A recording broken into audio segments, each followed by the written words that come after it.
वसमत येथील शहरपेठ धनगर गल्ली या ठिकाणी पुण्यश्लोक अहिल्यादेवी होळकर यांची जयंती मोठ्या उत्साहात साजरी करण्यात आली आहे। दरवर्षीप्रमाणे याही वर्षी जयंतीचा उत्साह अत्यंत आनंदात आणि भव्य स्वरूपात दिसून आला। या जयंतीनिमित्त विविध कार्यक्रमांचे आयोजन करण्यात आले होते। त्यामध्ये महाप्रसाद वाटप असेल, त्याचप्रमाणे अहिल्यादेवी होळकर यांच्या जीवनावर आणि चरित्रावर प्रकाश टाकणारी चिमुकल्यांची सुंदर भाषणे आयोजित करण्यात आली होती। तसेच अहिल्यादेवी होळकर चौकामध्ये अहिल्यादेवी होळकर फलकाचे पूजन करून मान्यवरांच्या हस्ते ध्वजारोहण करण्यात आले।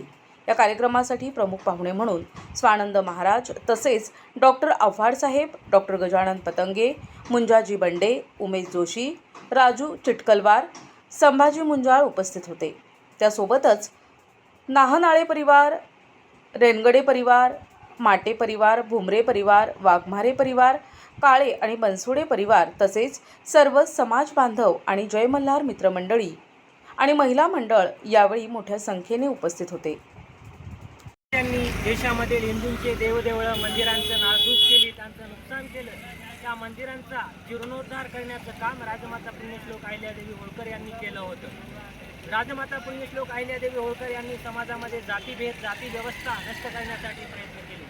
सर्वात अगोदरचा जो प्रयत्न झाला ते कोल्हापूरचे शाहू महाराज यांचे संस्थान यांनी होळकर महाराजांना एक पत्र लिहून त्यामध्ये असं त्यांनी नमूद केलं होतं की धनगर आणि मराठ्यांमध्ये विवाह झाले पाहिजे, ज्या माध्यमातून ही समाजातील जाती व्यवस्था ही संपूर्णपणे संपुष्टात येईल।